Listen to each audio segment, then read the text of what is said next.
especially given the growing demand in the Saudi market for quality food products, textiles, and other value-added goods. In line with the vision of the Prime Minister of Pakistan to boost bilateral trade, the Ministry of Commerce has developed a comprehensive business plan. This plan outlines trade-specific targets, which will be monitored on a quarterly, biannual, and annual basis to ensure progress in enhancing trade relations with Saudi Arabia. Key sectors with strong export potential have been identified for targeting marketing and promotion efforts. These sectors include food and agriculture, textile, leather goods, pharmaceuticals, construction material, IT services, and renewable energy solutions. By focusing on these areas and adopting a strategic approach, Pakistan aims to expand its presence in the Saudi market, contributing to the broader goals of economic cooperation with Vision 2030. Ladies and gentlemen, these sectors have the potential to yield significantly better results with a comprehensive and focused marketing effort. Currently, food and textile dominates Pakistan exports to Saudi Arabia, accounting to over 85% of the total exports. However, there is a substantial untapped potential in other sectors, especially pharmaceuticals, construction materials, surgical instruments, sports and engineering, which collectively represents around 10% of exports but offer enormous growth opportunities. The demand on the Saudi side, particularly high-quality goods from Pakistan, provides an excellent opportunity to enhance exports across these sectors. With the right promotional strategies, targeted outreach, and improved market access, Pakistan can greatly expand its footprint in Saudi Arabia, vice versa, diversifying its export portfolio while capitalizing on the kingdom's evolving economic landscape. The Ministry of Commerce is planning to organize a single country exhibition in Jeddah in February 2025, aiming to directly engage with Saudi Arabia's leading brands and importers. The high-profile event will serve as a platform, showcase Pakistan's diverse export potential, and foster direct business connections. Pakistan will warmly welcome and fully facilitate investments and partnerships from Saudi Arabia in key sectors such as IT, minerals, textiles, food security, engineering, and energy during the exhibition. The exhibition will offer a unique opportunity to Saudi investors to explore Pakistan's thriving business environment with an emphasis on mutual growth and development. At the same time, I would like to put forward an invitation to all the delegates who have come from Saudi Arabia on the Texpo on Textile happening in Karachi this month, and at the same time, the Auto Market Industry Expo happening in Lahore again this month, October 2024. I want to reiterate Pakistan's unwavering commitment to deepening its ties with Saudi Arabia. I'm confident that through our collective efforts, we can forge a more integrated and prosperous relationship built on the foundation of our strong brotherhood and expanded trade relations.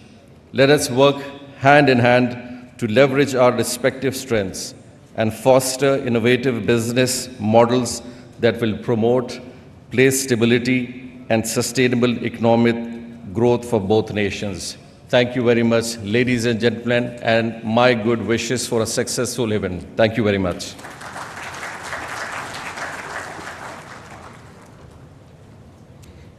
Thank you, Excellency Jam Kamal.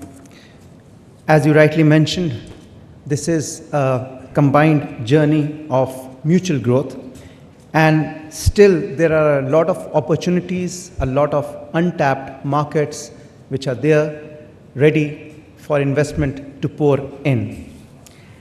Ladies and gentlemen, may I now request our Honorable Federal Minister for Finance and Revenue, Senator Mohammad Aurangzeb, to kindly come up and share his thoughts on today's plenary session. Ladies and gentlemen, please welcome the Honorable Federal Minister for Finance and Revenue, Senator Mohammad Aurangzeb.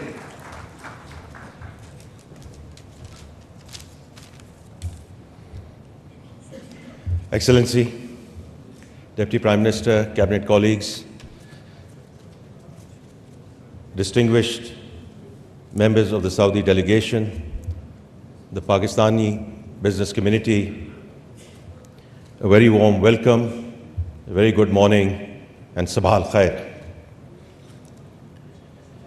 Over the last 12 to 14 months, alhamdulillah, we have had and we've made very tangible progress in terms of the macroeconomic stability. By the time we closed the last fiscal year, and as you know, our fiscal year is from July 1 to June 30th, all macro indices reflected this progress. On the fiscal side, we were in primary surplus. Our current account deficit was less than $1 billion, a stable currency, foreign exchange reserves, which had dipped to 2 weeks of imports, were up to over 2 months of import cover. The downward trajectory on inflation, and I'll come back to that in a moment, reduction in the policy rate, and all outstanding dues to our foreign investors got paid before we started this fiscal year. Ladies and gentlemen, it's a real pleasure and privilege to say that we have consolidated those gains as we've entered this fiscal year. In the first quarter, which closed end of September, on the back of very strong remittances, indeed, the Kingdom of Saudi Arabia plays a very, very important and critical role in terms of that corridor. So we always remain grateful for that. Also, the export flows, especially in terms of year-on-year very critical deltas and important deltas in terms of IT services. Inflation, which had peaked at 38%, for the first time in September, all indicators, whether it's the headline inflation, whether it's the core inflation, whether it's average inflation, alhamdulillah, came down into single digit, and we were at 6.9%. And inshallah, that trajectory will continue as we go forward. And on the back of that, we've seen the reduction in the policy rate. There's more to do on that front. But especially the Pakistani business community, which is sitting here, all our friends, hopefully are seeing jo samarat hain uske in terms of the reduction in Kaibo, because that's what impacts you in terms of your lending rates. And inshallah, we will continue to see those markup rates continue to come down so that we can start seeing lending back into the private sector.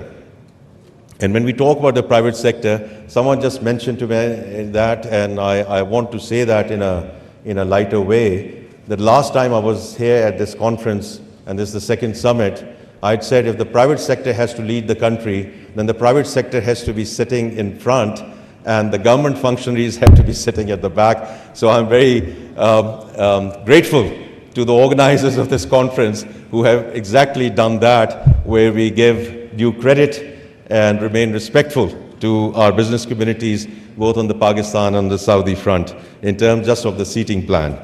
Now coming back to the economy at the moment, now what we've seen is on the back of this macroeconomic stability, we have seen credit rating upgrades. Now there's more to do on that front as we move towards B- at least. We have seen institutional flows coming back into the country, both on the debt side and on the equity side. And yesterday, we actually saw an all-time record high of Pakistan Stock Exchange.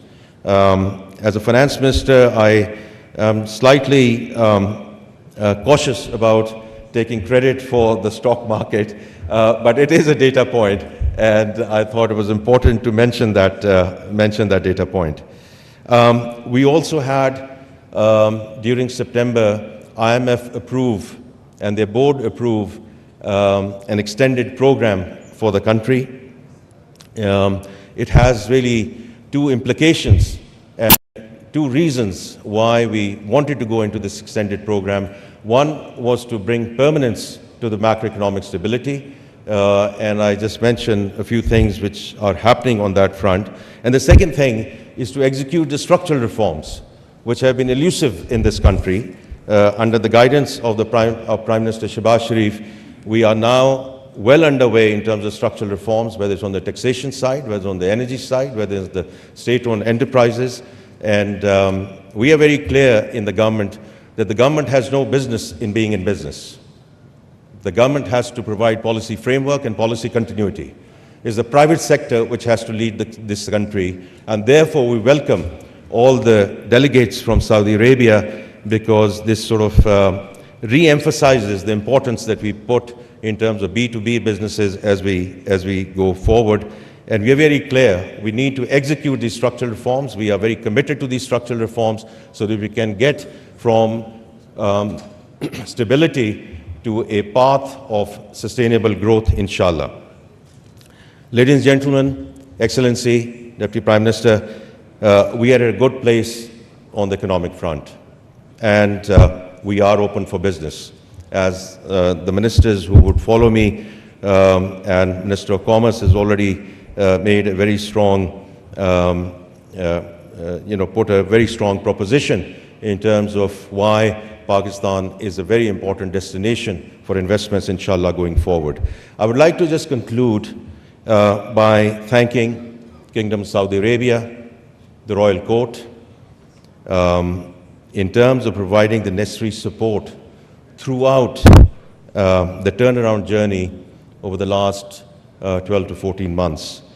And I would be remiss if I don't express my personal gratitude to my dear brother, Minister of Finance, Honorable Al-Jadaan, with whom I have interacted over the last 6 months very, very frequently. And I do want to, as I said, express my sincere thanks, appreciation and gratitude for his personal guidance, his engagement in terms of where we are. We owe a lot to him and the Kingdom of Saudi Arabia. Thank you very much.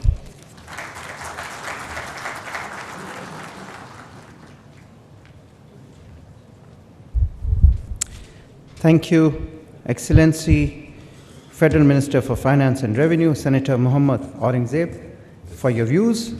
And as you rightly mentioned, the private sector has to lead the economy, and the economy is indeed in the growth phase. Ladies and gentlemen, the establishment of Special Investment Facilitation Council, SIFC, as we know, was a key milestone in establishing the right trajectory for tapping our investment opportunities. Now, I would like to show you briefly the potential and investment opportunities in Pakistan in this video.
also have a very strategic location. We are the gateway to South Asia. We can boast of our youth bulge, which is more than 65% of our population, and we are proud of our skilled workforce. We have an abundant reserve of natural resources, minerals, and amazing opportunities in the field of tourism also. Ladies and gentlemen, now I would like to call upon the focal minister for Saudi Arabia, His Excellency Musaddiq Masood Malik, who is also the Federal Minister for Petroleum, to kindly come up and give an overview of investment opportunities in Pakistan. Ladies and gentlemen, kindly welcome His Excellency Musaddiq Masood Malik, the Federal Minister for Petroleum.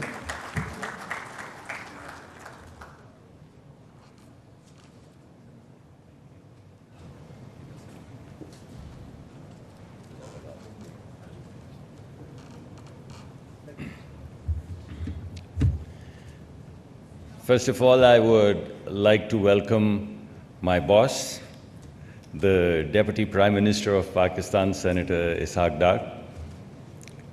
And I'd also like to welcome my old boss, His Excellency Mr. Khalid Al-Faleh, who was my first boss when I moved from Boston to Saudi Arabia. My first project and my first boss at Aramco was His Excellency Mr. Khalid Al-Faleh. So my current boss and my old boss both are present here. I'd also like to welcome all of my current friends, my cabinet members, my friends, Jal Saab. I'd also like to welcome my new friends, particularly His Excellency Mr. Ibrahim Al-Mubarak. Thank you very much, the entire delegation, for visiting Pakistan. I have worked with many of you in the past in Saudi Arabia, so it's wonderful to see you again in Pakistan. When I used to go there, I used to feel that's my second home. Now that you're here, I'd like to welcome you to your second home. There is no doubt that we've had historical ties. Saudi Arabia is one country which has been Pakistan's ally forever. No matter how you cut it, you look at it economically, Saudi Arabia has been there. You look at strategically, Pakistan and Saudi Arabia have both held their hands. You look at it socially, our countries don't go as far back as our cultural ties. It spans over 1400 years. Nothing goes deeper. So, if Pakistan was to pick one ally, who would it be? One. It would be Saudi Arabia, the kingdom. And that's that, and that about says it all. We historically have had these ties in traditional areas. We've had formidable friendship. Now we will like to transition from formidable friendship to a journey of growth and development and become partners. We historically have been thinking about safety, and nothing is more precious to a Muslim and to Pakistanis than our two holy mosques. And every Pakistani, all 240 million of them, would shed their blood in us without thinking, without blinking, for the safety of the two holy mosques. But now we will like to define this in terms of security 360, in terms of food security, in terms of economic security, in terms of energy security. So we want to make this transition. We've been exchanging, trading forever in our domestic markets. But there's a big revolution brewing outside globally, and we'd like to plug jointly into now these global value chains. And so far, we've been producing a lot of commodities, and Saudi Arabia has a lot of exposure to the oil economy. But out there is an industrial 4.0 revolution going on, for which both countries are ready. And we'd like to join our hands and move from where we are to this new destination. And ladies and gentlemen, what all I have said, it ties in very neatly with the grand vision of His Royal Highness, the Crown Prince, seamlessly ties into it. If you look at the kingdom's vision, what do you see? You see growth. And when you look at Pakistani economic vision, what do you see? You see exports. So growth in Saudi Arabia, exports from Pakistan, they tie together. That's our journey. What else do you see? You see resource-intensive clusters and energy-intensive clusters in Saudi Arabia. And what do you see in Pakistan? Employment-intensive cultures. What do you see inside Saudi Arabia? A drive towards innovation, a drive towards diversification, a drive towards new technologies, new business models. And what do you see in Pakistan? A big thrust towards productivity. Everything that we're doing in Pakistan is about productivity. So when you put these things together, you see a natural synergy. We want remittances, you want indigenization, you want technologies. We have a lot of people, we have a lot of technology, we have a lot of engineering schools. It's all going to come together. In terms of your second thrust, a vibrant society, the values, the culture, the synergies. I think the only difference that you and I have, you and us have, is the thobe, and I have one at home. I was just telling His Excellency. So there you go. So behind the thobe, we are the same people culturally. You want Islamic values, we want family values. Our family values are what values? They're Muslim Islamic values. It's the same thing. You want a certain kind of vibrant cities. We have the northern areas where the families would be as comfortable as my family would be in Riyadh. So bring your families, go to these mountains that we just showed in the video, and that would be the cultural exchange, that would be the societal exchange, the vibrant society, a new fabric that we can jointly weave. And from our perspective, as you would hear from SIFC, as you've heard from our Minister of Finance, and as you would hear from my boss, the Deputy Prime Minister, you would hear this.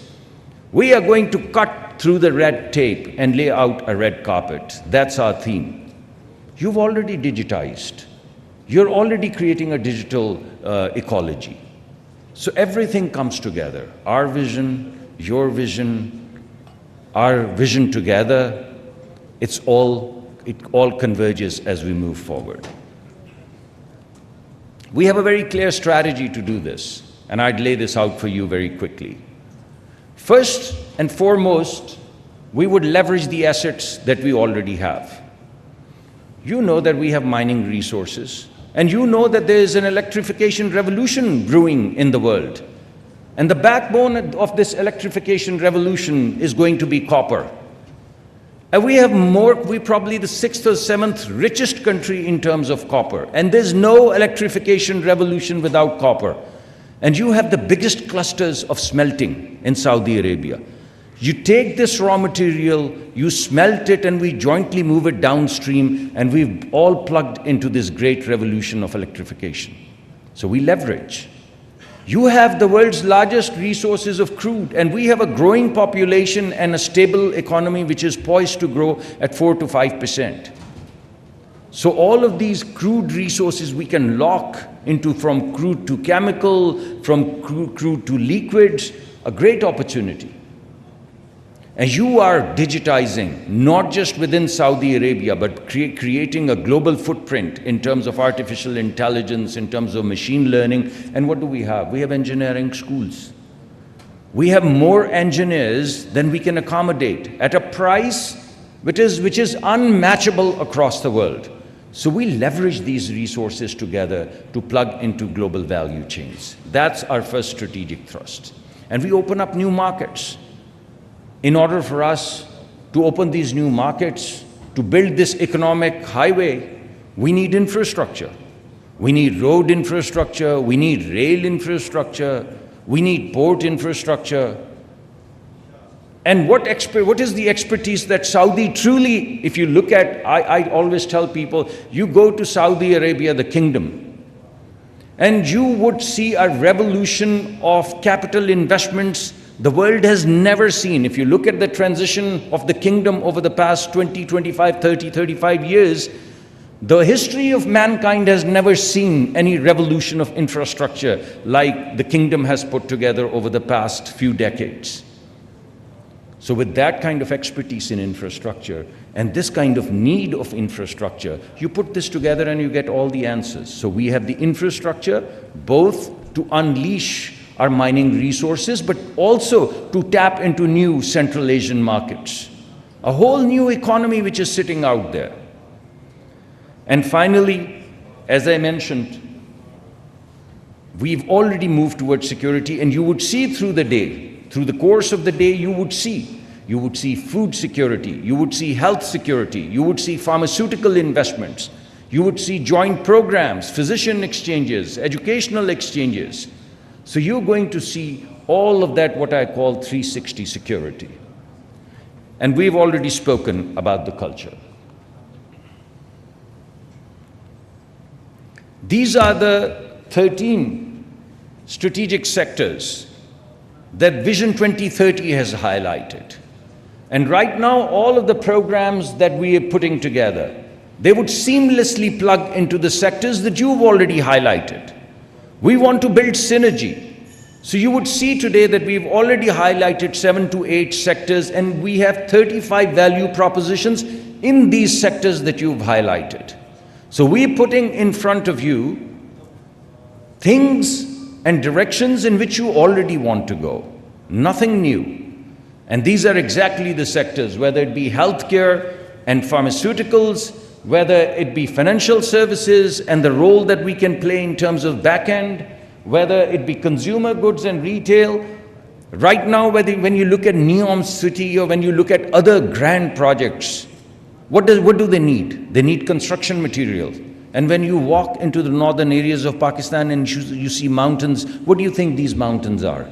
These are construction materials. They're granite, they're marble. They're all construction materials. And finer construction material than you would get from Italy at a price which is a fraction. So businessmen sitting here, they know exactly what to do with that. And that's exactly the direction in which we want to go. And this is the criteria, Your Excellency, based upon our last conversation and based upon the conversation you have seen from our finance minister and what you're going to hear from my boss. You will see that we're going to titrate every single project that we put in front of you against these evaluation criteria, against investment returns, risks, capabilities, strategic and innovation and technology. And in the teasers that we've put together, and you have the booklet, you would see the first cut of these evaluation criteria. You will find the high-level information on every value proposition. You'd find elements of these criteria in the teaser. And when our businessmen and your businessmen, they join hands and they sit together and sign NDUs, you would begin to see the details of all of this information. These are the projects. You have the teasers. I'm not going to spend a lot of time on them, but all of these areas are the areas that you've already highlighted in Vision 2030. Our success, your success, jointly together would bring about a revolution. And I'm confident that we'd be able to participate in it and make a success of it. And in order to make a success of it, as our Chief of the Army Staff yesterday also mentioned, we've put together SIFC. When we say from red tape to red carpet, what we mean is SIFC. What used to happen in a year now happens in a month. Very soon, it will happen in a week. We've put together a strategy which is going to de-risk you. And right now, we've hired the best in class people to take these ideas, to take these teasers, and make them very detailed value propositions through process of due diligence and business plans. I'm sure we'll succeed, but only if you hold our hands. Thank you very much for your attention.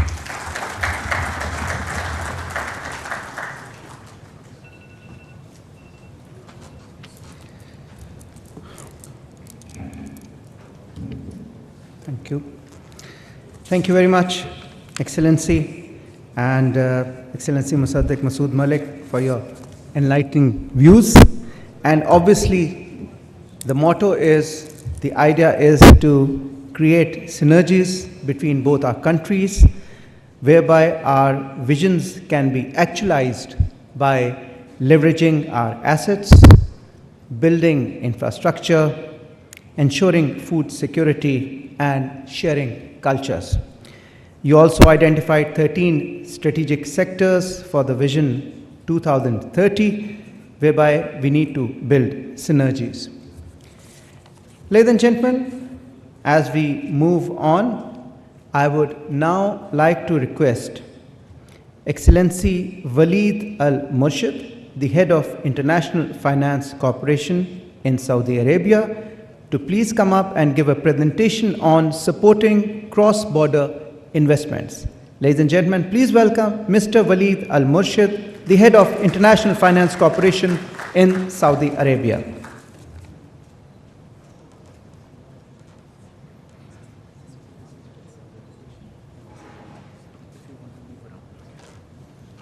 Assalamu alaikum wa rahmatullahi wa barakatuh. Your Excellency, thank you for giving us the opportunity to present IFC supporting cross-border investment between Saudi Arabia and Pakistan.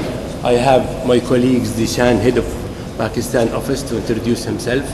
Is this working? Thank you. Hi, good morning. My name is Zishan. I head IFC for Pakistan and Afghanistan.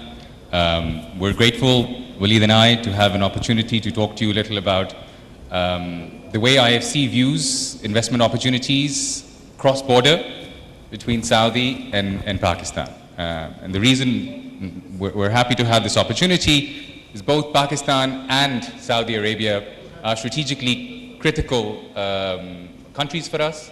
These are countries where we have significantly stepped up our engagement. And a big part of our role as a development institution is to promote cross-border investments by credible private groups in Saudi Arabia into Pakistan, but also credible Pakistani groups into Saudi Arabia. And that's really the crux of what we're going to present. We only have a few slides. Happy to then answer any questions later on. Waleed, do you want to kick us off? Yes, we will talk today about IFC, International Finance Corporation, mega multilateral investment guarantee agency. I mean, since IFC started in 1956, we invested over 400 billion US dollar. Our focus is manufacturing, agribusiness service, financial institution group, infrastructure, trade and funds. And we are not only providing loans, but we participate in equity, mobilization, blended finance, upstream, structure finance, and trade finance. Also, we provide advisory, and it is very important in our region, providing PPP privatization,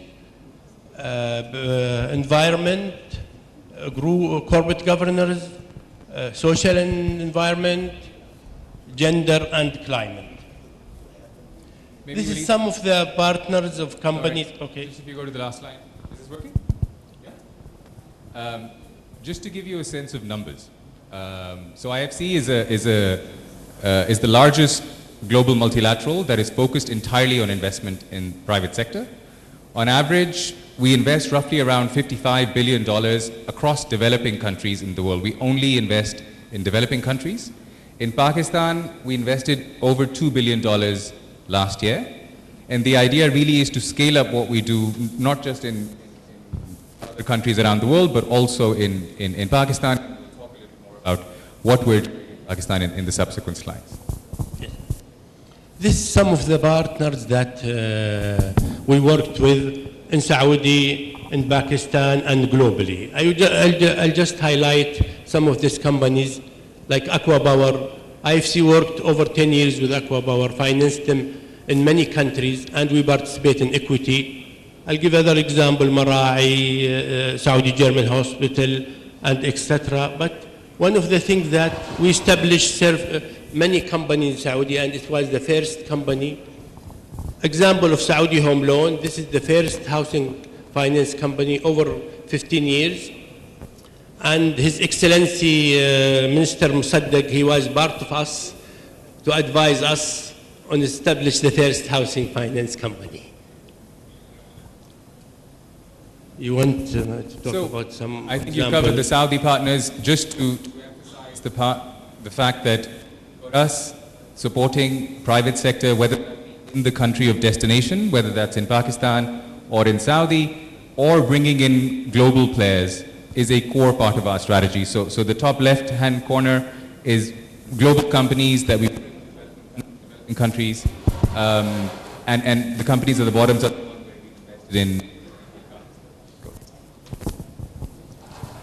I mean, just to highlight what is our priority in Saudi.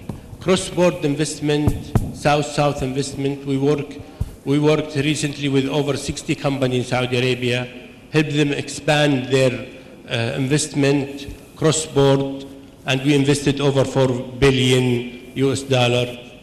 And also we focus on selective transactions that is first of a kind, like housing finance, insurance, leasing, and we do advisory, especially PPP, SMEs, corporate governors. And I will just highlight, like first airport, Medina Airport, first private airport in GCC. This is done almost over 10 years ago. First health project.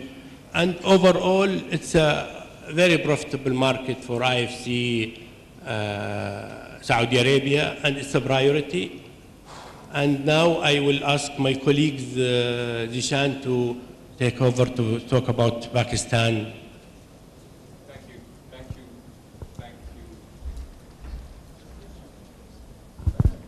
Thank you, Waleed. So just to give you a little bit of an overview on what we've been doing in Pakistan and how we view things going forward. So IFC has been active in Pakistan for over 50 years. We've invested in pretty much every sector of significance in Pakistan over the years. We've invested through all sort of cycles over the years, and we continue to grow our engagement in the country.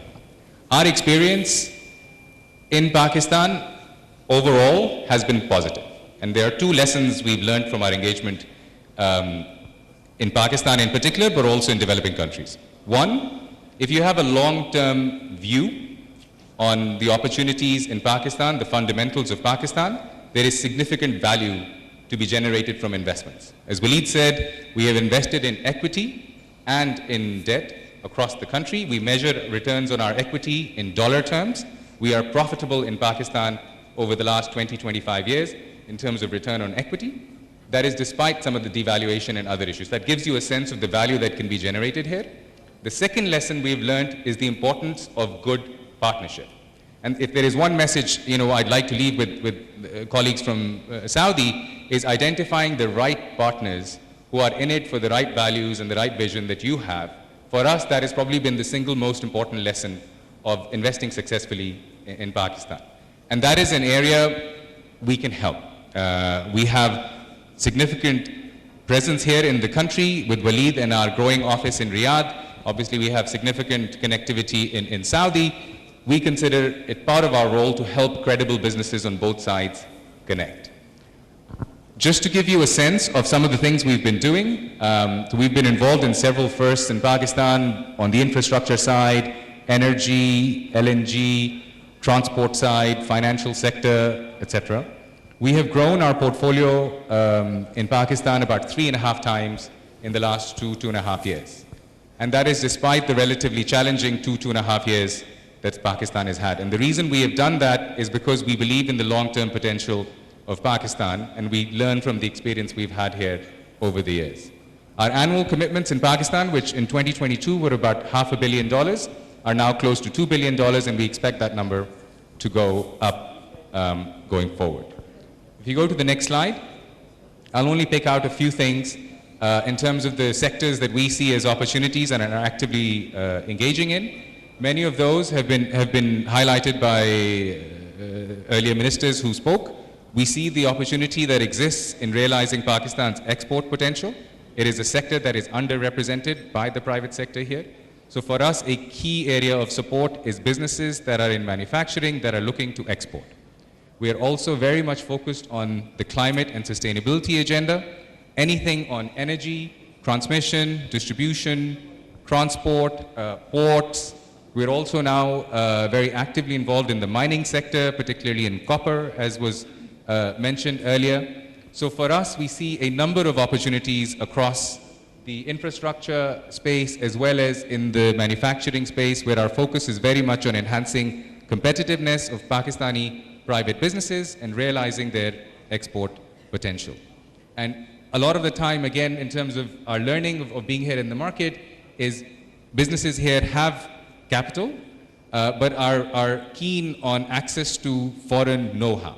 That is something that Saudi corporates who have exposure to other parts of the world can bring. So there is a lot of synergy that can be generated between the technical expertise and the capital that may come from Saudi groups with the Pakistani companies here that have ambitions to grow. So that's all on in terms of IFC. I wanted to just spend 2 minutes on MEGA. As you saw in the first slide, there are two parts of the World Bank Group that are relevant to private sector engagement. One is IFC, that provides financing, provides advice to private groups. The second is MEGA. MEGA is essentially an entity that provides risk insurance for foreign investors coming into developing markets. And there are a number of typical risks they cover. The three main categories are political risk insurance, credit enhancement, and then trade finance. Within political risk insurance, there is insurance for transfer restriction and convertibility, expropriation, war, civil disturbance. In credit enhancement, probably the most powerful tool that MEGA has is called non-honoring of sovereign obligations. And then the final one is on trade finance. These are very important covers that foreign companies, whether they're coming into Pakistan or other developing countries, can take advantage of. It provides them comfort. And again, MEGA has been active in Pakistan for several years. MEGA has a history of supporting almost $1.8 billion of FDI outside of Saudi going into developing countries. So we're again very happy to facilitate that dialogue for Saudi companies, foreign investors looking to come into Pakistan and provide the adequate cover that they need. I think we'll bring our presentation to a close. Thank you again for the opportunity. Again, very happy to support the initiative, both on the Saudi side as well as on the Pakistan side, to increase private sector to private sector engagement. Please consider us as a partner in this. I mean, thank you. Finally, I would like to thank His Excellency Engineering Khalid Al-Faleh for his support for IFC and making this happening. And we assure you that our team in Riyadh and in Islamabad ready for Saudi companies or Pakistani company for any support that they need. Whenever they need, we are available. Thanks a lot for this opportunity. Assalamu alaikum wa rahmatullah.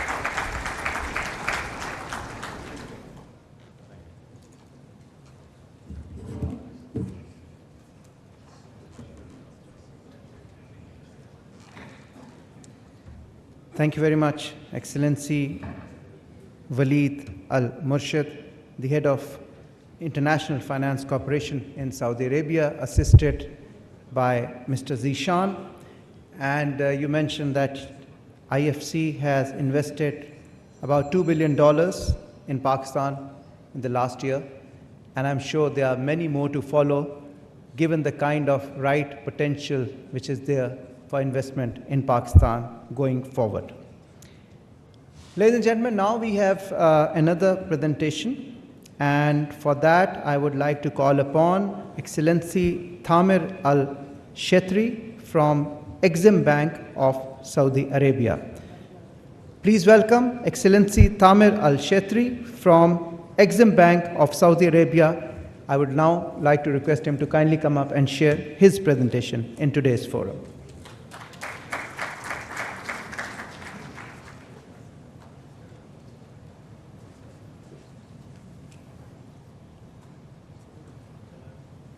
Your Excellencies, the Prime Minister, Your Excellency Engineer Khalid Al-Faleh, Excellencies, the Ministers, the Ambassadors, ladies and gentlemen, distinguished guests, Assalamu alaikum wa rahmatullahi wa barakatuh.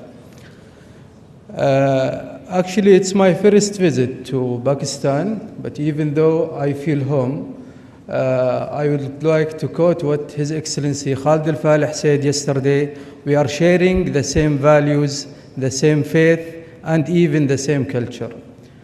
And I hope that we will share a bright future in front of us because of the bright plans that we both have in front of us. I would like to speak about the Saudi Exim Bank, but speaking about this entity, extending to speak about the vision of Saudi Arabia, because the Saudi Exim Bank just started 4 years ago with the spirit of the Saudi vision. Actually, 7 or 8 years ago from now, we established, His Royal Highness Prince Mohammed bin Salman established the Saudi Vision 2030, which is the second wave toward the future for the Saudi economy. We are changing the composition of the Saudi economy. In the 70s, it was the first wave of the Saudi economy. The oil price at that time was booming, so we established many funds and many companies and many entities that help us at that time to be rich at this time. We hope that this plan, which is one of the most developed plan for the future in the Saudi and even the region in general, will help us toward the future to be a well diversified economy with a rich and wealthy assets. We hope that we will synergize our plan with what is going on here in Pakistan. Speaking of the Saudi Exim Bank, Saudi Exim Bank is a financial institution started to provide credit solutions for the financial institution and for the private sector to help them to access to liquidity to import goods or services from Saudi Arabia. We are part of the National Development Fund, which is a fund that we established to group all of the incentives that we help in Saudi Arabia. We are even under the Vision 2030 through the NIDLIB, the National Industrial Development and Logistic Program, which was headed by His Excellency Khalid al-Falih. As I mentioned, our goal is to help the Saudi to diversify our economy aside from oil. So we are helping the Saudi exporter and even the importer from outside of Saudi Arabia to import from Saudi goods and services. In general, we are working to maximize the economic impact of Saudi Arabia by working hand in hand with our clients to achieve the financial stability of the bank and even for the economy in general by applying the best practice that is used in the international market in general. We are categorize all of our clients into two categories. The first one is the financial institutions. We are working hand in hand with them. We specialize a product for them called the line of credit and other product which is coming in the pipeline. It will help us and them to co-finance the financing for the trade in general. And the other category of the clients we are providing is the private sector. We are providing them with very competitive loan that they can utilize to import from Saudi Arabia. This is the most important slide in my presentation, which is categorizing all of the products that we are providing across all of the beneficiaries from the clients. We could see that Our product is for all of 3 categories, and they all come beneficiaries from it. This is the main products that we have. It's categorized into 2 groups, the financing group and the insurance group. The financing group, we have a line of credit, which is our flagship product, where every private sector in any country could access to a capital in their local banks, where they can import from Saudi Arabia.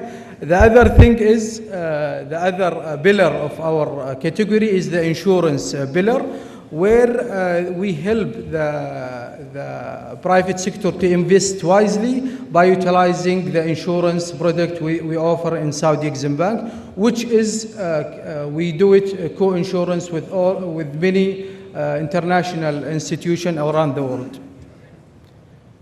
This is the categories we are focusing on. It's covering all of the product that we are providing in Saudi Arabia, and not only the product, even the services. The way how to apply to our product is very easy. Just go through our website, and you will find, just with few clicks, you will find a dedicated team that will help you directly. Thank you very much. I would like to thank you for your patience, and I hope that it will be a second, not the first cooperation between Saudi and Pakistan in general. Thank you.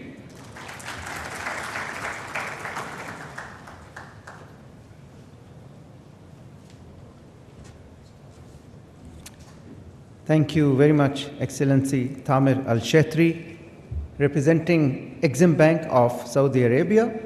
And obviously, the main priority of Exim Bank is to facilitate trade and provide security for exporters, which is rightly being done. And obviously, you would like to capitalize on the potential that Pakistan is offering in terms of investments.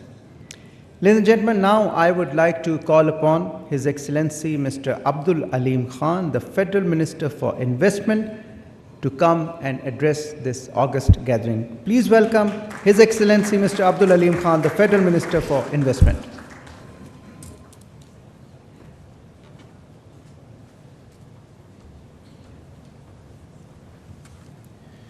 Bismillah ar-Rahman ar-Rahim. The Deputy Prime Minister of Pakistan, Senator Ishaq Dar Sahab, the Honorable Minister for Investment, Brother Khalid bin Abdullah Al-Faleh, my fellow cabinet members, the esteemed delegation members, distinguished guests, good morning and Assalamu alaikum. Being one of the last speakers, it's a great privilege, because when I came in the morning, I had a speech of like 10-20 pages. Now, after the speeches of my brothers, I am left with at least 1 or 2 pages. So, especially after the speech of my brother, the elder brother, Dr. Professor Musaddiq Malik, I have hardly anything to say, but I would still try to say something. It's my great honor to welcome you, sir, Your Excellency, and your esteemed delegation to Pakistan. I would like to thank the leadership of Saudi Arabia for extending invaluable support and assistance to Pakistan whenever Pakistan needed. The government of Pakistan and the people of Pakistan deeply appreciate the support provided by the kingdom during all these years. We are especially grateful to the custodian of the 2 holy mosques, His Majesty the King Salman bin Abdulaziz, and His Royal Highness Prince Mohammed bin Salman. The people of Pakistan pray for His Majesty's good health and long life. I am very pleased at the ongoing discussion between the government entities within the framework of Saudi-Pakistan Joint Task Force. I hope that your government and private sector delegates will have the opportunity to take forward some of these discussions during this visit. I am also confident that with the institutional and policy reforms that we have introduced, more Saudi investors will be encouraged to invest in Pakistan. I would like to congratulate the team of both sides for B2B MOUs and agreements which will be signed during this visit. The ongoing discussions, exchanges of visits, Saudi Arabia's commitment towards strengthening economic engagements within Pakistan, I'll highly appreciate it. I hope this forum provides a unique opportunity to build deeper commercial ties between Pakistan and Saudi Arabia. We invite Saudi businesses to explore the wide range opportunities of investment Pakistan has to offer. The Government of Pakistan through SIFC, Board of Investment, Ministry of Privatization is fully committed to support and facilitate foreign investors in every sector. Together we can create a future where economic cooperation between our nations drive mutual growth and prosperity. In the end, I am grateful to everyone who took time out, came here and participated in today's forum. Thank you so very much.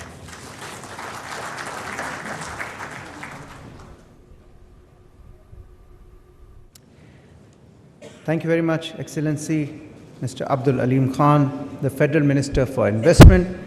He is also heading the privatization and the communication portfolios in the Government of Pakistan. The whole of the Saudi delegation, on behalf of the Government of Pakistan, we are honored and pleased on your visit. And Pakistan is known for its hospitality. And of course, now you know the other side, which is the investment opportunities, the investment potential that our great country has to offer to the world. I would now like to call upon His Excellency Mr. Khalid bin Abdul Aziz Al Faleh, the Minister of Investment, Kingdom of Saudi Arabia, to kindly come up and address this august gathering. Ladies and gentlemen, please welcome His Excellency Khalid bin Abdul Aziz Al Faleh, the Minister of Investment, Kingdom of Saudi Arabia. Excellency.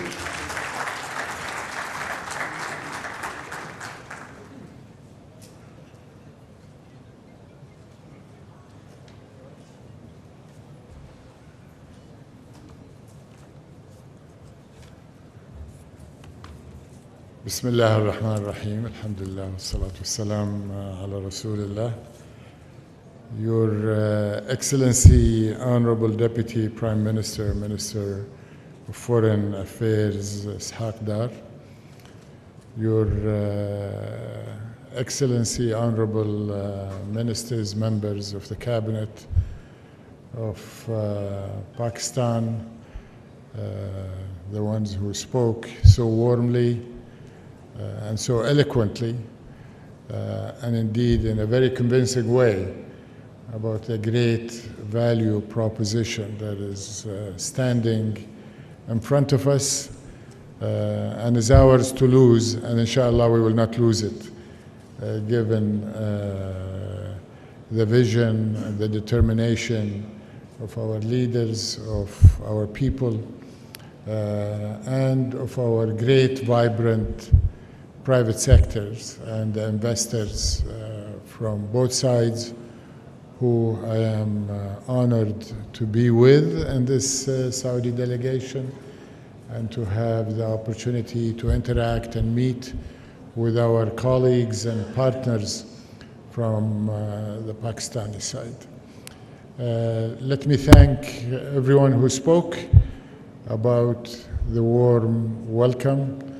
And I can tell you, we felt the warmth of the Pakistani friendship. We felt the bond just as the door of our airplane opened last night, before we felt even the warmth of the air of Pakistan.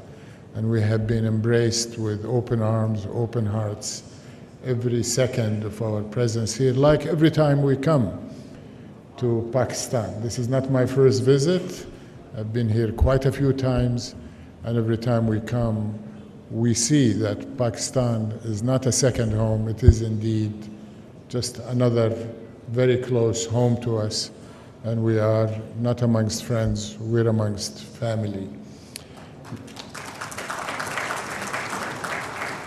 Let me start by conveying, not just to the honorable members of the Pakistani cabinet who are with us today and the parliamentarians, but to the entire Pakistani population, the warmest greetings from the leadership of Saudi Arabia, His Majesty, Custodian of the Two Holy Mosques, King Salman bin Abdulaziz, and His Royal Highness, Crown Prince, Prime Minister Mohammed bin Salman bin Abdulaziz, who hold Pakistan in the highest regard as a strategic partner, a cultural partner, a country like no other in terms of the bond that has united us for as long as history can chronicle. Of course, the modern relationship of Saudi Arabia and Pakistan has its roots from the founding of Pakistan. Saudi Arabia was with the Pakistani people as they created their own nation in 1947. And soon after that, we entered into a treaty of partnership in 1951. So very soon we will be marking 75 years since the entry into that treaty. But Saudi Arabia and Pakistan need no agreements, no treaties. We are united, we are bonded, we are connected. Our Islamic relationship and our spiritual relationship have been created 1400 years ago with the advent of Islam, and the Muslim people in this region were one of the first to enter into Islam, and all of us studied early in our childhood how the people of the Sindh Valley embraced Islam so passionately, and we continue to see it. We see it in Saudi Arabia with over 2.5 million Pakistanis who are supporting our country, who are making Saudi Arabia tick with their contribution in every aspect of our economy and our society. We see it in over 160,000 Pakistanis who participate every year in Hajj.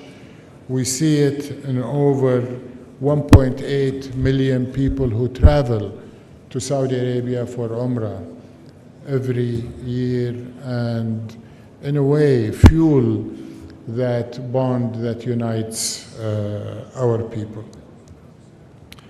I am grateful that after our arrival last night, we saw that warmth and that bond and that reception from the top of the leadership of Pakistan.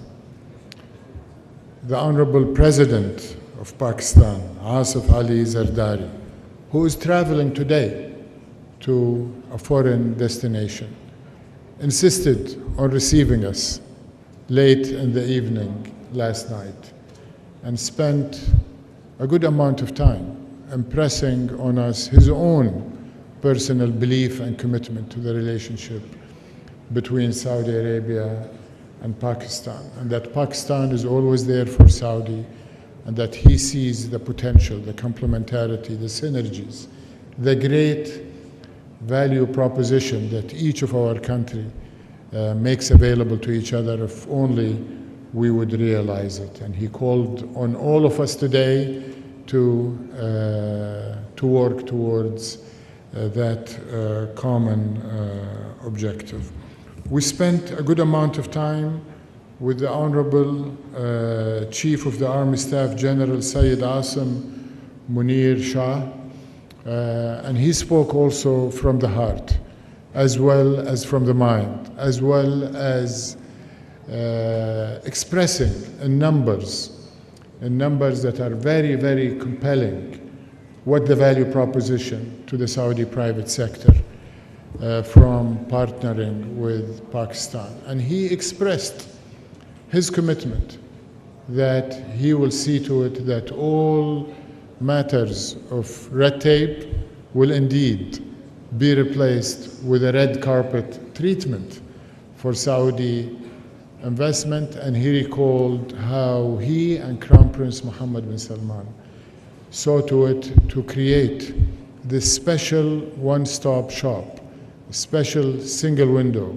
this special bureaucracy elimination mechanism, the Special Investment Facilitation Council, SIFC, which many of the honorable members of the cabinet are also members of and are seeing through that mechanism, as well as the other reforms that are undertaken by the Honorable Prime Minister, will undertake to make Pakistan not only one of the highest return investment destination, but one that is low risk, very much financeable, bankable, and attractive for Saudi investors. And the Honorable Prime Minister will be speaking to the Saudi delegation later this evening, and will be presiding over an exchange of agreements and MOUs totaling 27 that will be signed throughout the day. Many of them have already been negotiated and agreed, and will be announced today, over $2 billion. And these are very much organic agreements that have been reached without the strong facilitation that we're embarking on. I'm happy to hear what the ministers have said. I'm happy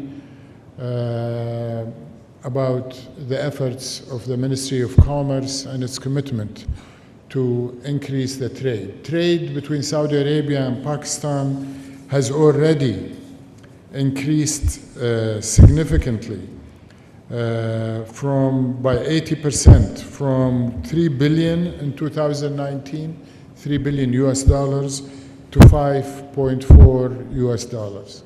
We are also reasonably encouraged by the number of Pakistani investment licenses that have also more than doubled in the last couple of years, reaching 2,000 Pakistani investors in Saudi Arabia. And the FDI stock in Saudi Arabia of Pakistani investment is already exceeding 1.6 US dollars.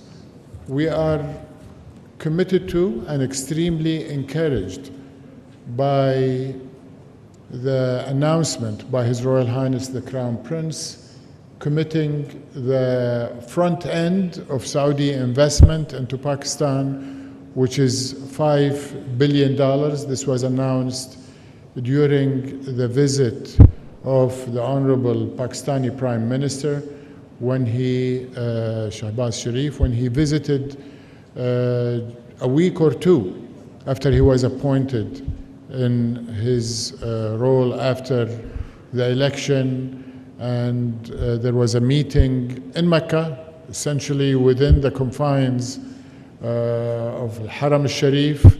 Honorable Finance Minister and others were there wearing their ihram thobes, and I was also honored to be there, and we saw the warmth, the mutual commitment from both leaders, and that what I call the front end of Saudi investment was committed. And of course the PIF has a leading role. I am glad that we have the PIF represented with us in strength here in this delegation, not only representing the PIF, but also bringing many of the PIF portfolio companies, which is going to be spearheading the Saudi investments, including Aqua Power and renewable energy, including Manara and minerals. And I think these numbers, in my opinion, are only the tip of the iceberg. I think the limits, there are essentially no limits to what Saudi Arabia and Pakistan can do in the economic sphere, just like there are no limits to our friendship, to our bonds, to our historic relations, to our political relations at the highest level, from the days Saudi Arabia and Pakistan were created in the last century to many, many centuries in the future. I think it's been mentioned by our dear Pakistani partners. They have spoke about Saudi Arabia better than I would be able to speak about Saudi Arabia.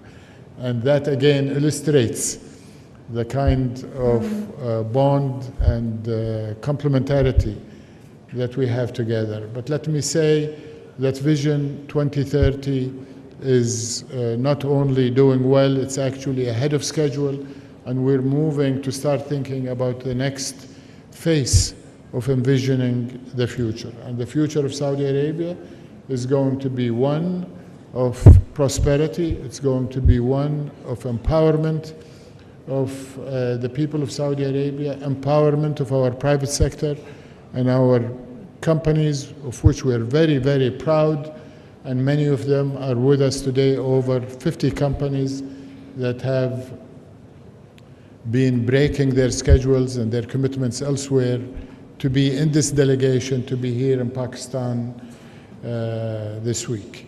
But Vision 2030, and this is the key point about Vision 2030, I want to say, is also about extending our prosperity to our partners and to our friends and to the countries that we need as much as they need us.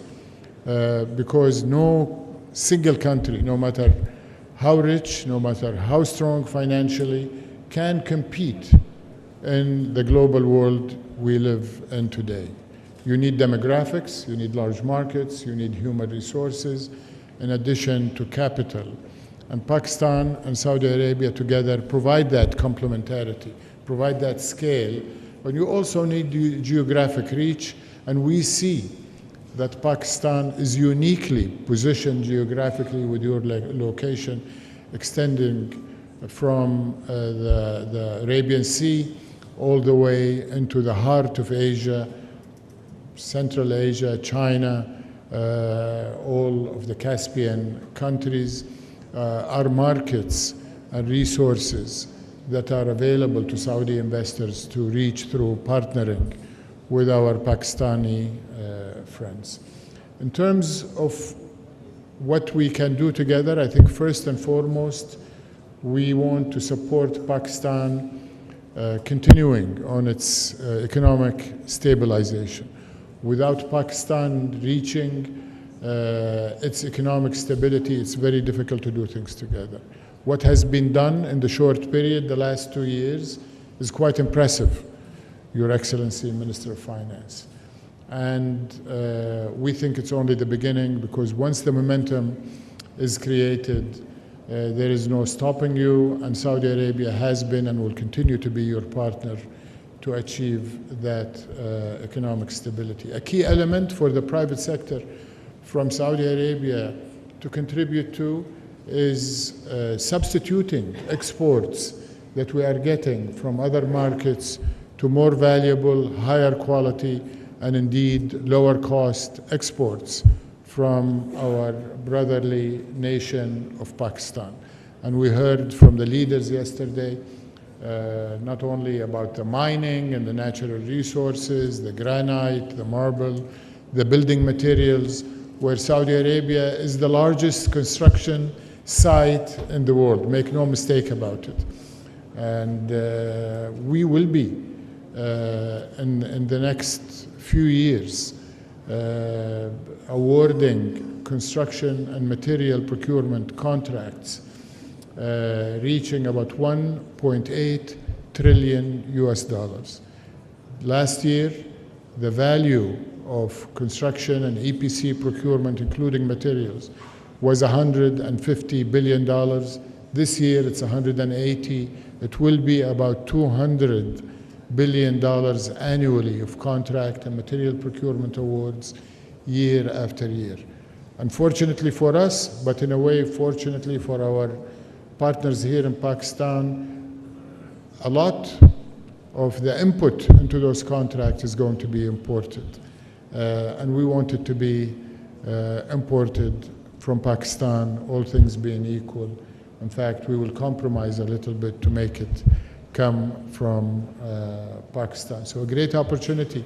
Beyond trade, I think investing jointly in Saudi Arabia, investing in Pakistan, investing in third countries that are adjacent to Pakistan is an area that, as I mentioned earlier, with no limits.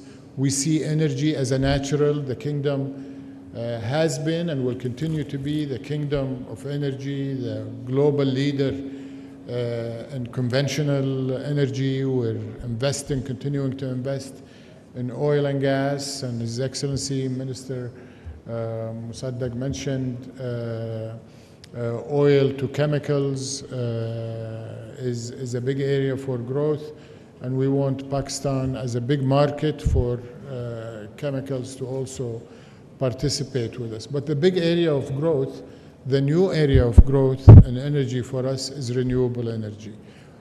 Solar, wind, hydrogen, green ammonia, green methanol, not only for the consumption of your large population and what is starting to be a vibrant, high-growth economy here in the heart of Asia, but we hope that we will allow Pakistan to also export this green energy given the endowment you have. Mining and minerals, as mentioned already last night and today, is truly quite significant. Electrification is already sweeping the global economy. Saudi Arabia is committed to it. All of our auto manufacturing sector is centered around EVs and electrification. We have given our position, it's quite remarkable, given that we are the kingdom of oil, we are the global leader in terms of reserves, resources, production, exports in oil. We have bypassed the internal combustion engine and the diesel engine and leapfrogged straight into electric vehicle.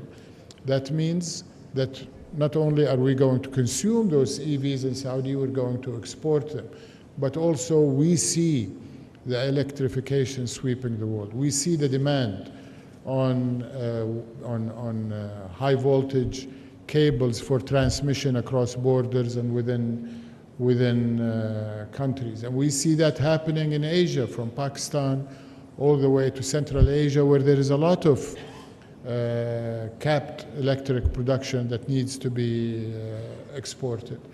But the unlock for that, as mentioned, is going to be copper, aluminum, and cable manufacturing.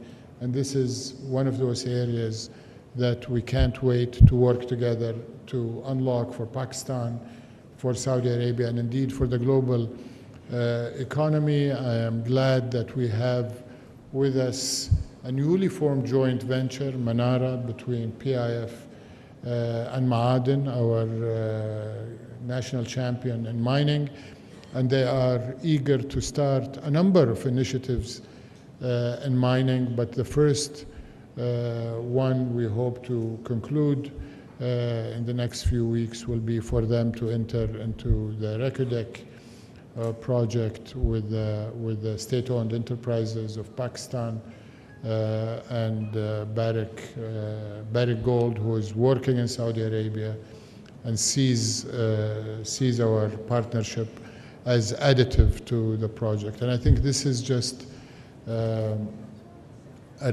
sort of a pilot project that we hope will be multiplied many times over. We see ICT as a huge area where Pakistan has a near unlimited potential.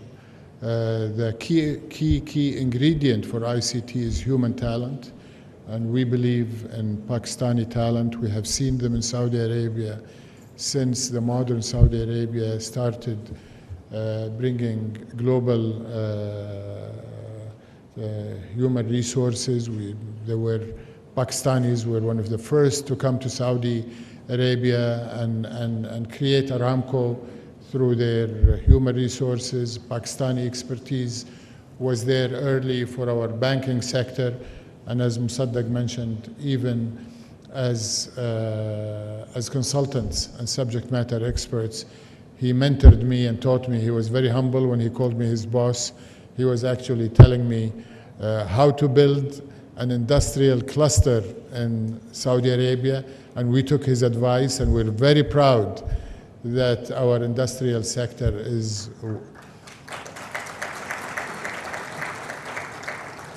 one of the fastest growing, the most competitive, certainly in the region, and we aspire for it to be a global manufacturing and industrial powerhouse in Saudi Arabia.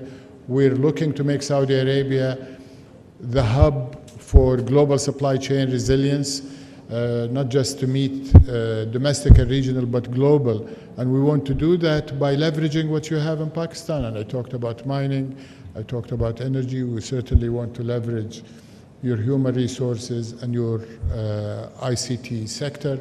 We have coined our reshoring initiative in Saudi Arabia as green shoring, to bring that green energy, and I think we can extend that concept to Pakistan if we can employ the Saudi companies that are active in renewable energy generation to embed it in some of the mining resources that have been mentioned, given that Pakistan, I understand, could be the fourth richest country in copper. So ICT, from manufacturing of components to software development, cloud computing, AI, data processing hub. Of course, food security has been brought to the fore with the recent conflict in Europe. The Russia-Ukraine war, I think, reminded the rest of the world that food security is a global issue. And it's certainly an issue in Saudi Arabia, where for generations we've been enjoying imports of Pakistani grains, especially Peshawar rice from my childhood. I remember it was our favorite food stock.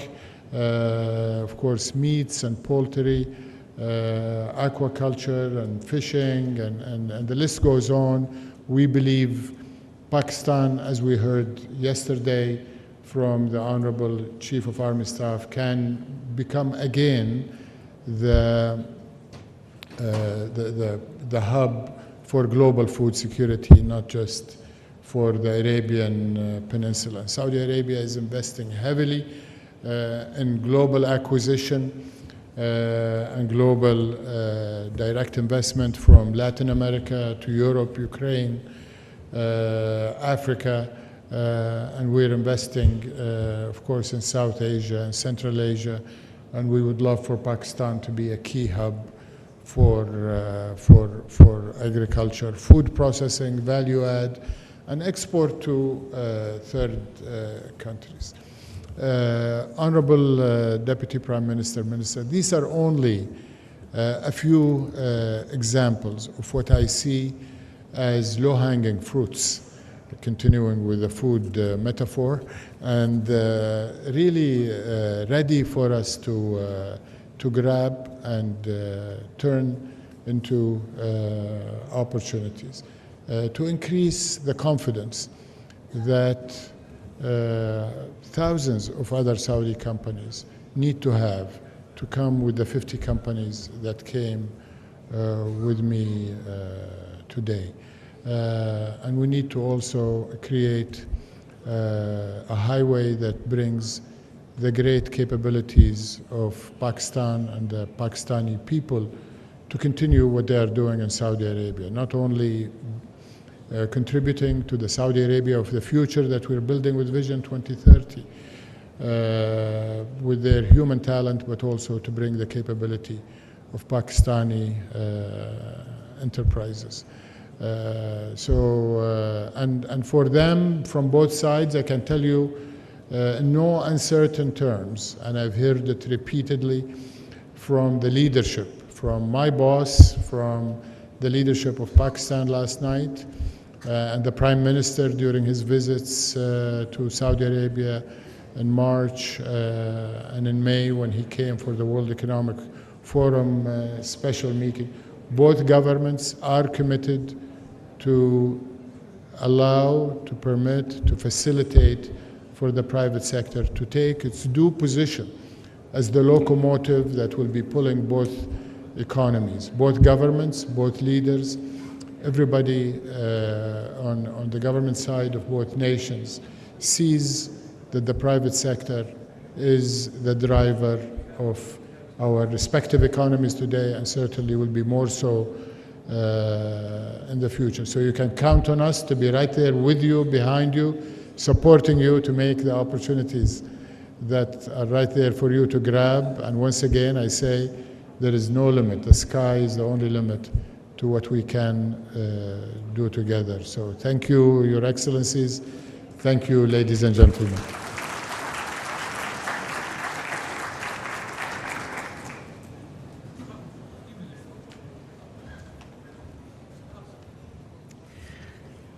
Thank you very much, Excellency Mr. Khalid bin Abdul Aziz Al Faleh, the Minister of Investment, Kingdom of Saudi Arabia, for your kind words. And as you mentioned, that sky is the limit when it comes to the investment potential of Pakistan.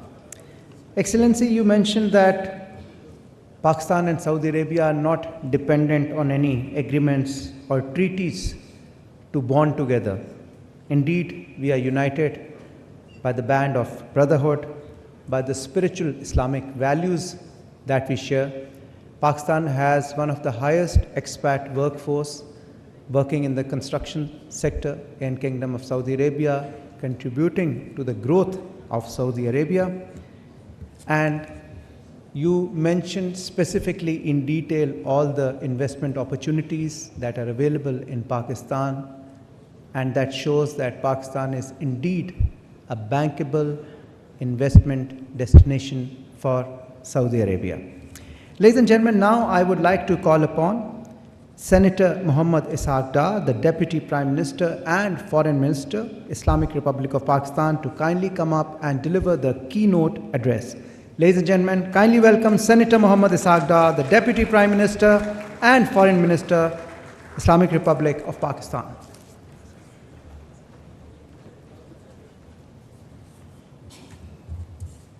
Bismillahirrahmanirrahim. Nahmaduhu wa nusalli ala Rasulil Kareem. Excellency, Minister for Investment, Engineer Khalid bin Abdul Aziz Al Faleh, Honorable Vice Minister Investment and members of the delegation from Saudi Arabia, Honorable Cabinet colleagues, worthy National Coordinator SIFC, government officials, Pakistani business leaders, ladies and gentlemen, Assalamu alaikum and very good morning. It is indeed a great pleasure to listen to our great guest, Engineer Khalid Al Faleh, very candid response to my all colleagues. Combined together, he covered everything. And my compliments to you, Excellency, that perhaps you have also curtailed my speech as well. Thank you very much indeed. It is indeed a distinct honor and privilege to welcome you all, dear brothers, from Saudi Arabia in Islamabad, which is, I would call, your own home. I won't use the word second home. This is your own home. This occasion marks yet another chapter in the enduring friendship and strategic partnership between our two brotherly countries. Pakistan and the Kingdom of Saudi Arabia have a deep-rooted, time-tested relationship. This bond enriched by shared history, faith, and values holds a significant place in Pakistan's foreign policy. The people of Pakistan have always held the custodian of the two holy mosques and the Honorable Crown Prince, His Royal Highness, and the leadership of Saudi Arabia in the highest esteem. I would like to take this opportunity to express our profound gratitude to the Saudi leadership for their unwavering support on multiple occasions. The latest being, as explained by my colleague, Finance Minister of Pakistan, in the recent challenge we had as a country vis-à-vis multilateral institutions. We remain firmly committed to the sovereignty and territorial integrity of Kingdom of Saudi Arabia and stand ready, shoulder to shoulder, with our Saudi brothers and sisters through thick and thin. We are thankful for the welfare and the hospitality which is extended to the over 2.5 million Pakistani diaspora who call Saudi Arabia their own home and are also contributing to the economy and the development of Saudi Arabia, as well as making huge foreign exchange remittances to Pakistan, which certainly helps to reach the current account deficit and the fiscal deficit issues which Pakistan had faced in the past. We gather here at a pivotal moment in the history of our bilateral cooperation.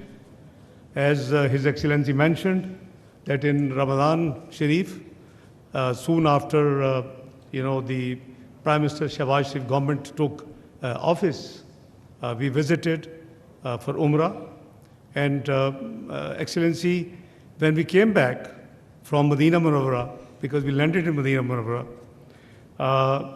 there was an invitation that before iftar, we join His Royal Highness the Crown Prince. Now, there was a debate between our team, the Foreign Office, that whether we should wear in ihram. I said, nothing doing. This is the best dress you can have. So we will go in ihram. So as very rightly His Excellency mentioned, that we went in ihram to the Crown Prince Palace, and we had wonderful iftari as well as mutual dialogue, which ended up around Fajr with a joint communique for $5 billion. In addition to previous commitments, I'm clarifying, Excellency, you have a bigger role, because I was involved after Tahajjud in the guest palace, and we had communication by my very dear brother Prince Faisal and his team, and the ambassadors were shuttling between the Crown Prince Palace and the guest palace where we were staying. So, Excellency, I think we have a great opportunity, and your visit, Excellency, with a huge delegation alongside the officials and the business leaders of Saudi Arabia is a testament to our shared vision and underscores the enduring partnership between our two nations. Excellency, I would also like to highlight Pakistan's journey toward economic recovery. My colleague, Finance Minister, has thrown light. After continuous and concerted efforts, we are now on the road to sustainable growth. We had challenges, undoubtedly, but Excellency, it is not too old story. I'm talking 2017. This country had reached the 24th economy of the world, and the best economic indicators we demonstrated. 4% inflation, less than 2% food inflation, 6% GDP growth, highest foreign exchange reserves still not broken, and all the indicators, were at best. And we were moving with a speed to join G20, a country which is nuclear, a country which is missile power, only needs to be economically strong. And this was the journey we were trying to make on double effort to reach the G20 in next few years. But unfortunately, certain elements, external and internal, and coupled by COVID, the pandemic, this journey was derailed. So we are back. Prime Minister Shehbaz Sharif made double efforts during his last tenure, 22-23, and now the focus is total economy, that we should go back to our goal of joining G20. And I think working together, I think it is not an impossible task. Our new homegrown program, supported by the EFF facility, which Honorable Finance Minister mentioned, on 25th of September, makes a significant departure from our past. The idea is to regain the macroeconomic stability we had gained by 2016-17, and then build and consolidate our gains, what we achieve by then, in order to have a sustainable growth and be as possible as as soon we can join the old dream of our leadership, Mia Muhammad Nawaz Sharif, to join the G20 Economic Club of the world. Our strategy revolves around reforms aimed at promoting productivity and competitiveness, fostering both domestic and external competition, and creating space for private investment.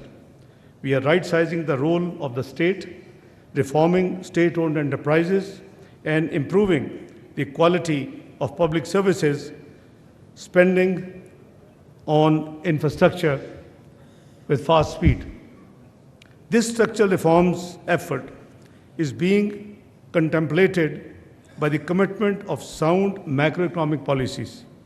The stable exchange rate is now functioning as a key factor in aligning market conditions as our economic indicators have improved. Furthermore, monetary policy is focused on bringing inflation down, and State Bank of Pakistan has predicted that we would reach, not too far away, between 5 to 7%. It's already, as Finance Minister shared with you, 6.9% as compared to high 30s just a year and a half ago.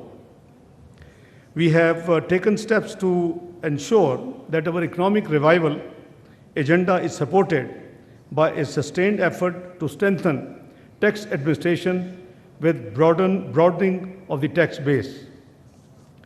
Despite the difficult and often unpopular decisions which has been taken by Muhammad Shehbaz Sharif's government so far, these reforms are already yielding positive results.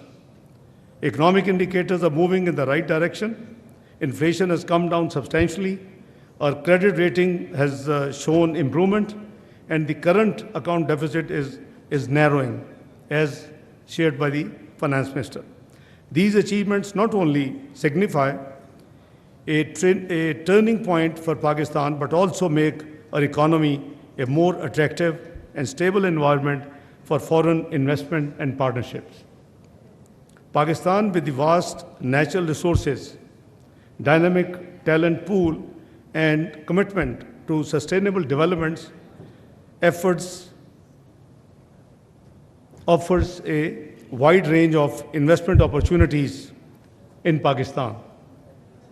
We are actively fostering innovation, enhancing our infrastructure, and streamlining the regulatory framework to create an investment-friendly environment. I think my colleague, Dr. Musaddiq Malik, has amply explained, and His Excellency heard from no other than Army Chief last night, from red tapeism to red carpet. So this is the main key agenda of this government, that the government should be out of business. There is a huge exercise undergoing to privatize the state-owned enterprises which are not strategically required. It's a number is about few dozens. Maybe in due course, many Saudi Arabian investors would like to consider one these enterprises are offered for privatization. In the mining, Pakistan boasts an expensive and rich, as detail shared by my colleague, copper, gold, and rare earth metals. We invite Saudi investors and brothers to explore these opportunities and become part of the mutually beneficial venture. Excellency, the estimated reserves, the value of these mines and minerals, including garnite, is over 10,000 billion US dollars. Sometime people worry about Pakistan debt. Debt and liabilities are external debt 130 billion US dollars as compared to our reserves, natural resources, 10,000 billion dollars, 10 trillion. So you can compare the numbers and see the potential. Our IT sector, supported by thriving startup ecosystem and a highly skilled workforce, presenting unique opportunities for investors to be part of this digital transformation journey. And Excellency, I understand on 11th tomorrow, you would be visiting Nasdaq, and you will be amazed to see, the development Pakistan has taken in the IT sector. It is mainly led by the Air Force authorities, and they have really put up a great job throughout Pakistan. In agriculture and livestock, Pakistan fertile lands and extensive waterways produce a diverse range of crops and goods for both local and global markets. These sectors offer immense potential for investment and collaboration. Moreover, our commitment to renewable energy is unwavering. With strong government initiatives, we aim to achieve 60% clean energy capacity by 2030, offering lucrative opportunities in solar, hydroelectric, and other renewable energy sectors. Excellency, as you mentioned that the Army chief shared with you, the possibility of Pakistan to be, providing and a food security, provider. It is a reality. We have vast lands which are cultivable with certain modern technology, and his team is already working with SIFC and the government relevant quarters on the agriculture. I think there are 4 areas where we have a great potential: IT, mines and minerals, agriculture, and food security elements. So let me assure you that your visit, Excellency, marks a significant milestone in our bilateral relations. We look forward to the signing of multiple memorandums of understanding, and thank you for the valuable participation of yourself, your team, your Vice Minister, and Excellencies and the business delegations who are here. I may be missing the historic MOU ceremony. I was just sharing with Excellency, the Investment Minister of Saudi Arabia, that I am being asked to accompany our President of Pakistan to Turkmenistan for an official visit of just a day, but it's their 30 years constitution celebrations. So if I get leave, I'll be happy to join, but otherwise I'm sure my prayers and my duas will be with you for all the success to you and your delegates.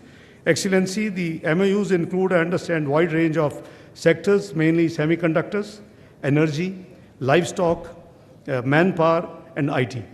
These MOUs are a result of dedicated follow-up by your Excellency and your side and our side, public and private sector entities, of the direction given by the leadership of both countries, which you very kindly mentioned. We hope that the signing of these MOUs will usher a new era of cooperation between our private sectors. I would also like to commend the honorable members of the Saudi delegations for their commitment to do business in Pakistan.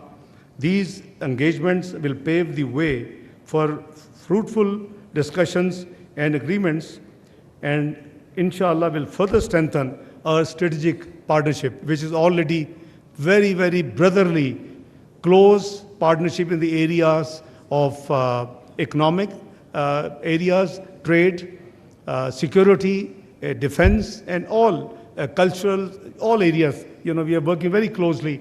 But I think with your, guidance, your help, and your leadership qualities, I'm sure we can reach to a new strategic highest level, ever high in the history of both countries.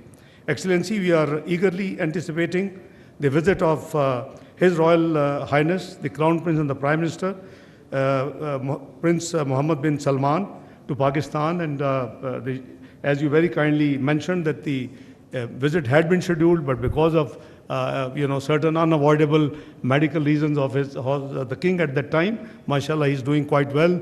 He's fully recovered. So this visit was, temporarily postponed. So we are all as a nation looking forward, to the visit of His Royal Highness at his earliest possible, opportunity. This visit will not only further strengthen and put a strong bond in our strategic partnership, but will also pave the way for more collective efforts in various sectors we are jointly looking, Excellency. Once again, I extend to you, Excellency, and your delegation a very warm welcome to Pakistan, and I wish you a very pleasant stay. It's a very brief stay. I think you should plan, in consultation with your old colleague, Dr. Musaddiq Malik, some break in Pakistan. He showed you the mountains, he lured you and your delegation. There's a wonderful places in Pakistan, which you will never, you will forget Switzerland. And it's such a organic beauty there, untempered, that you will love to then, repeating your visits to Pakistan, I can assure you. And let me tell you, Excellency, also, this country's economy has a great resilience. We have demonstrated, when we were declared macroeconomic unstable country in 2013, early 2013, the general election had to take place, and we were told this country will get out of the quagmire in 12 to 15 years. And no matter which political party would win, it will take, that long period to deal with the challenges. Nobody believed it's only 3 years. Under the leadership of, Pakistan Muslim League Prime Minister Nawaz Sharif, and now his successor is, Prime Minister Mohammad Shehbaz Sharif. And it took only 3 years to reach from the macroeconomic unstable place to 24th global economy. Now, this is the resilience this country has and its economy has. So, working together, there's a great potential. I talk even broader. The Ummah, the 57 countries, if they work together, they have everything which they require to be the world global power. So, I think we need more coordination, more cooperation. As ex officio chairman of Islamic Development Bank in 1998, I triggered a work that we should do, and I shared with my colleague Jam Kamal Sahab, Commerce Minister, that what the Islamic countries import from outside 57 countries, and what do they export to outside 57 countries. If you can profile, you have a great future, I tell you. And Pakistan only requires an increase of maybe $15 to $20 billion to be all time to come to get rid of any multilateral support. So let me assure you, Excellency, that Pakistan is a great potential, and I'm a personal witness because I've been in politics since early 90s. I've been investment. By the way, I'm the founder of the investment board in Pakistan. That was my first responsibility in 92, 93. Minister of State for Investment, and now SIFC is part of Board of Investment, and General Sarfraz is doing with his team a wonderful job to provide one bit of facilitation. So let me tell you, Excellency, that we have a great scope to work together, to take a partnership to a very ever high level. And I wish you a very pleasant stay, your delegation, and I'm sure together our countries, working together to thrive, benefit not only for the two nations, but also contribute to the global and regional peace, stability, development, and prosperity. As we embark on this journey together, I assure you, of Pakistan's commitment to work closely with our brother Saudi Arabia to turn our shared vision into a reality. And I'm personal witness to the generosity, to the hospitality, to the cooperation in all areas by the Saudi Arabian leadership in the last at least 4 decades, around 4 decades I have been involved. So I wholeheartedly once again thank you and thank your delegation. I wish you all the best and look forward to be interacting with you more frequently. Thank you very much and God bless you all. Pakistan, Saudi Arabia, brotherhood. I will not say friendship. Brotherhood, Zindabad.